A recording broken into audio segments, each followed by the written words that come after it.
Hello everybody, this is Graham, also known as the Collector75, and welcome back to another Transformers review. Yes, for today's review. Now then, I'm going to be doing Revenge of the Fallen JETFIRE. Now then, I plan not to do any of the Revenge of the Fallen line, but I bought this one the other day, and I was actually quite surprised by how good it is. Well, parts of it anyway, as I will show you. Anyway, right, we're going to get straight on with it, and we're going to show you the figure itself. Which is now, this is him in his jet mode, and he's a Blackbird SR71, I believe. It's a very good jet mode, and with lots of detailing, as you can see. He's got the red lines and everything, and he's got the scratched out Decepticon insignias there, of course, because of course this guy was a Decepticon years ago, but it now switched sides to the Autobots apparently. Now it's very good from the top, as we can see, and it's very, very large. I haven't got nothing to do a size comparison with. Let me just start this again and get my little thing from over here without frightening the cat. Here we go. Let me grab this one as well. Oh. Sorry about that, everybody. Here we go, back now. Oh. Right, so here we go. Size comparison with, this is the Mubi 2007 Optimus Prime leader. I won't have this for very much longer, I hope, because this is going on eBay. Anyway, this is a size comparison with him. As you can see, he's quite big. There we go, a bit bigger than Optimus Prime. There we go, I'm trying to make sure I get it on the camera for you. He's almost double the length, but in thickness wise, there we go, there's a thickness shot as well. And we'll pop him over there. I do like that Revenge of the Fallen, sorry, Leader 2007 Optimus Prime, but the Revenge of the Fallen one just looks better. So when I see that come down in price, I should be buying that, because I'm not paying £45 for the bastard, I can tell you. Same with this really. I only bought this because they brought the price down in Toys R Us, and I had a gift card for £20. It only cost me 15 quid, so I thought it was worth it. And it was just a toss up between him and Revenge of the Fallen Optimus Prime. And I thought, you know what, I'm going to get this guy because I like jets, and well, I've already got Optimus Prime and I'm not that keen to get another one so quick. Yeah, so anyway, so this guy's got a very good jet mode from the top, but of course from the side and the bottom there's just all this robot kibble under there, and I mean there's hundreds of it. It's a bit like the Universe Silverbolt, but this guy's infinitely more worse, and I'll tell you why. Because trying to get all these panels to line up on the top, as you can see there's little cracks there where they just don't fit together properly.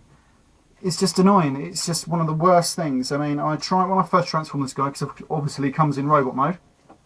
Oh, pardon me. Just trying to get all these panels aligned to transform him is a bloody nightmare.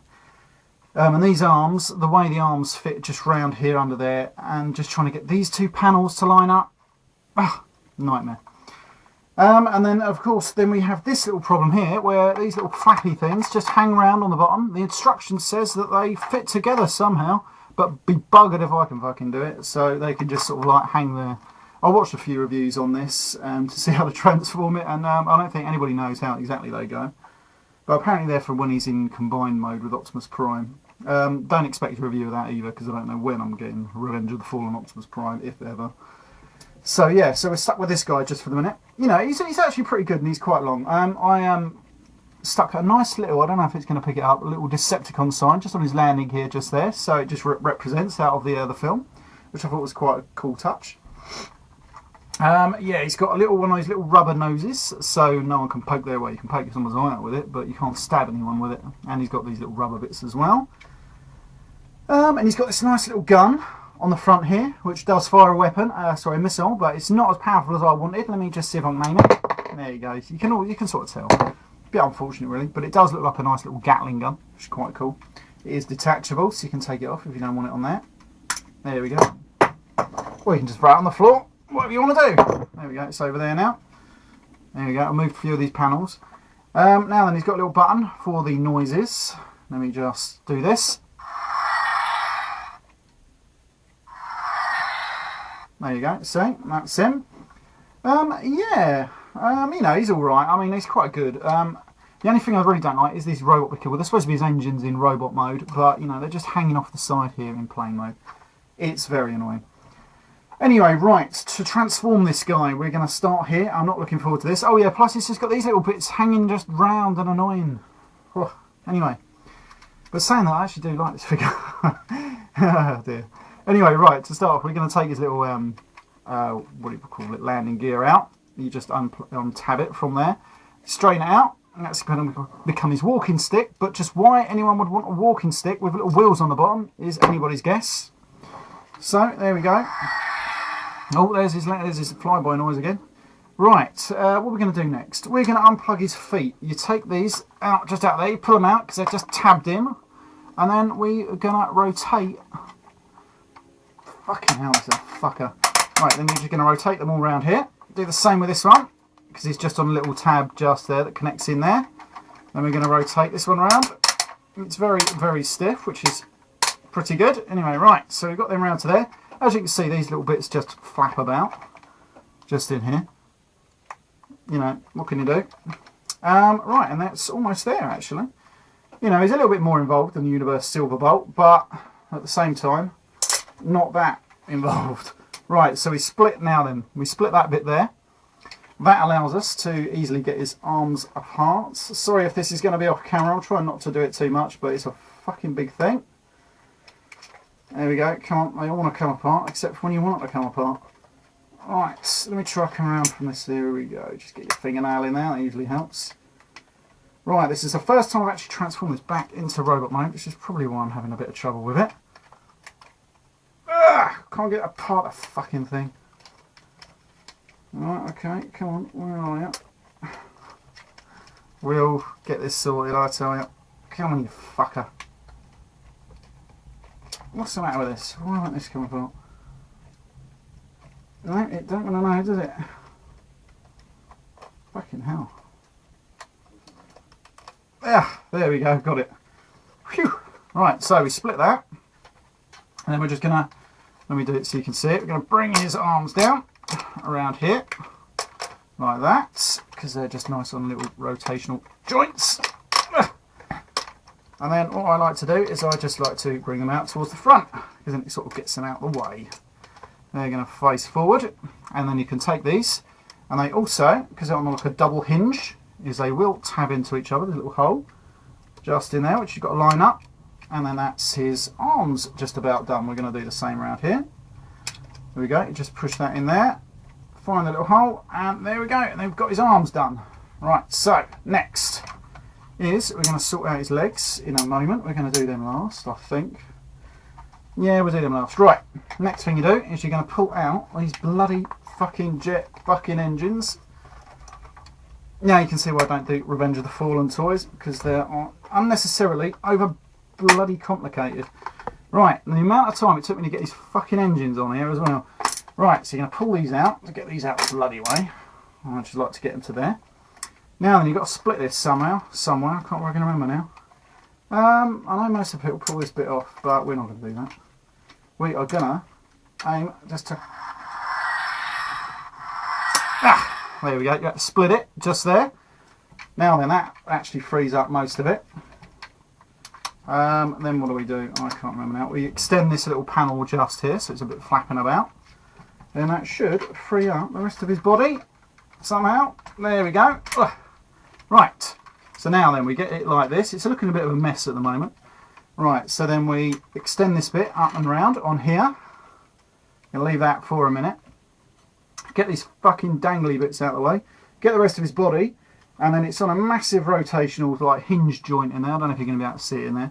And you just bring it all the way up. And it should all fit in here when you push it all together. Something like this should help anyway. There we go. No, what's going on? There we go. It's all going to go in there. There it is, I think. There we go. There's little tabs in there. It's just got to fit in. There we go. And you push them in there. And there's a little transformation noise. And that is nearly all of it. And now then you bring these down like that. And just let these... I just flap these over there. Like that. That goes there. Now then we straighten up these little thrusters. Like that. Just out them back. Like that. Now then, he's got these little two, what do you call it, panels on here. You just got to separate them, like so, and then they're on little sort of like ball joints. Just got to get that one out of there, like that, and that just sort of spins round, and comes back. Once you're free, oh, there we go. It's gone in the bin. Excellent. There we go. Rescued it. No, it's gone in the bin again. Right. So yes, it's on a little ball joint just here, but you can easily remedy that and just pop it back in. There we go. And then you just sort of like, you can lift these up as well. Forgot about that. And then you can just rotate them back like that, and it's sort of like just hangs on there. Right. So that is nearly him all done. We're going to push back the rest of his face. Just there, like that. Now then we're going to straighten out his arms. Just here. Like that. That gives us his arms. And now it's just sorting out the legs. Here we go. We're going to rotate these around here. Push his feet up. And he's got his little heel spur. That's just going to come back there. Push that back. Hope you can see this, by the way. Because it's very, very hard to do this. We're going to push that back. Push his foot forward. And then rotate that back. Push them like that. There we go. Push them forward. And that is just about... that is... do you know what that'll actually do? This is Jetfire in robot mode. It doesn't actually look too bad. I quite like it. I think I've got to push his arms just down a little bit more there. Yeah, that is Jetfire in robot mode. He's got good articulation. His arms and legs all move in just about anywhere. I'm going to put some pictures at the end of this, so it will show him a bit better. But I think he's really good. You can attach his little gun just here on his forearm. Just in there. Let's see if I can get it to attach. There we go. So he's got like his little Gatling gun in his arm. You can also put his little cane if you turn his little hand round like that, and he'll grip this. So he can sort of like just hobble about, a bit like Albert Steptoe, like that. Anyway, yeah, so he's pretty good. It does have a sound clip if it works. JETFIRE's my name. And his eyes will light up. And it's probably about one of the worst JETFIRE's my name. one of the worst clips you could ever hear, really, unfortunately. Because he was some sort of like old Scottish geezer in the film for some reason. God knows what he used a Scottish accent, is anyone's name. Anyone can guess even. Still, there you go. Not that there's anything wrong with Scottish people, it's just strange why we would have a Scottish accent. Still, there we go. Yeah, he's pretty good. I quite like him, actually. He's growing on me all the time, actually. It's quite good. That's a little back view. You can angle these sort of like, what do we call it, thrusters, any way you want. You can fold up the little panels any way you want as well. Yeah, so he's pretty good. Very good. He's probably, you know, if out of 10, you'd probably get a 7, to be honest. Mainly just because all the robot kibble underneath him in jet mode. If you didn't have that, you'd probably get an 8 or a 9. Anyway, right, so this has been Graham, the Collect 75, with Revenge of the Fallen Jetfire, and I shall see you all next time.